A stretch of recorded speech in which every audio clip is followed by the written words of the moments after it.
नमस्कार। मैं डॉक्टर केसी सैनी, सहायक आचार्य हिंदी, श्री कल्याण राजकीय कन्या महाविद्यालय सीकर।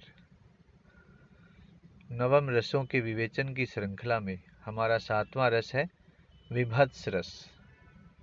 विभत्स रस का स्थायी भाव है जुगुप्सा। इसके देवता महाकाल हैं और इसका रंग नीला है।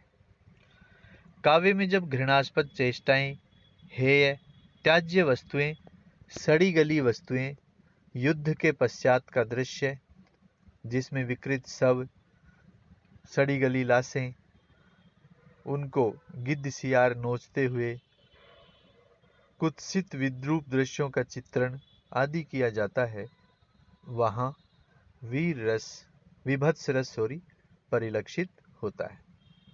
विभत्स रस को देख करके पढ़ करके हमें ऐसे घिन आती है और मन विचलित हो जाता है, और ये साहित्य में बहुत कम विवेचित किया जाता है, क्योंकि ऐसे वर्णन पाठक, श्रोता या सहृदय को अच्छे नहीं लगते। भरत मुनि ने विभत्स रस के 2 भेद माने।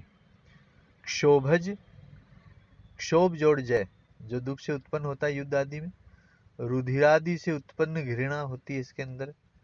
उद्वेगी, कृमि, विष्ठा से उत्पन्न घृणा, ये बिल्कुल हेय, त्याज्य और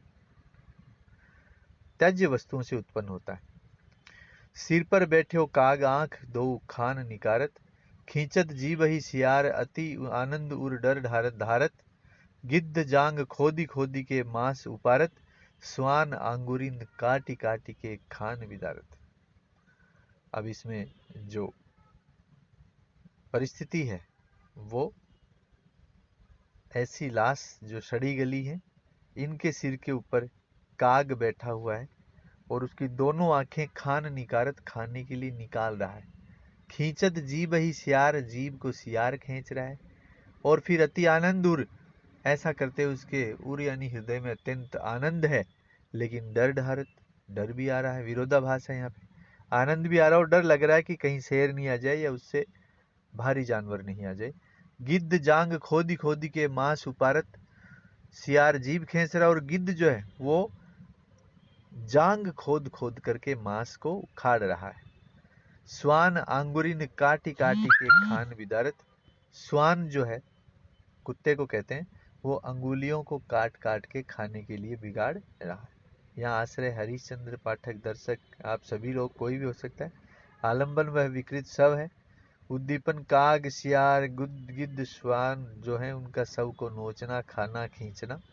अनुभाव, अनुभाव जो है थूकना है, नाक सिकोड़ना, डर बैठना हृदय में।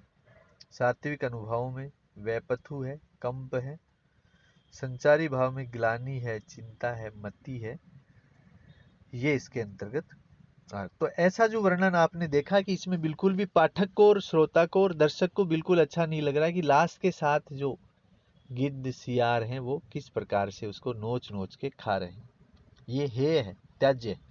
दूसरा उदाहरण, फाड़ी नखन सब आंतड़ीन, रुधिर मवाद निकारी, लेपति अपने मुखन पे, हरसी प्रेत गण नारी। अब यहाँ जो प्रेत गण नारी हैं वो फाड़ी नखन सब आंतड़ी, अपने नाखूनों से सब की आंतड़ियों को फाड़ दिया है और रुधिर मवाद जो है उसके अंदर से निकाल लिया है, अपने हाथ का अंजुली भर के निकाली है। लेपति अपने मुखन पे, उसको पूरे को अपने मुख के ऊपर लेप लिया है। और हरसी प्रेत, ऐसा करते हुए देखिए आपको तो घिन आ रही है, लेकिन प्रेत की गण नारियों को ऐसा करते हुए हरसी, अत्यंत आनंद का अनुभव हो रहा है। तो ऐसा वर्णन जहाँ देखने को मिले वो विभत्स रस के अंतर्गत आता है। घर में लाशें, बाहर लाशें, सड़ती लाशें, नुचती लाशें, दुर्गंध घोटती हैं सांसें, इंसान हुआ लाशें लाशें। ये जो वर्तमान परिदृश्य इसके लिए लेखक ने पाठक और श्रोताओं के लिए प्रस्तुत किए कि घर में लाश है, कोई जिंदा व्यक्ति लाश है, कोई माँ बाप की लाश बना रखी है, उनकी सेवा शुश्रूषा नहीं करते। बाहर लाश है, कोई किसी को गंदे नाले में फेंक गया, कोई बीहड़ में फेंक गया, कोई रोड पे मार गया।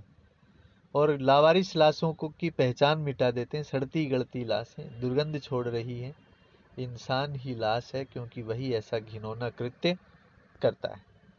तो इस प्रकार से जो वर्णन हमें देखने को मिलता है वह हमें विभत्स रस में मिलता है।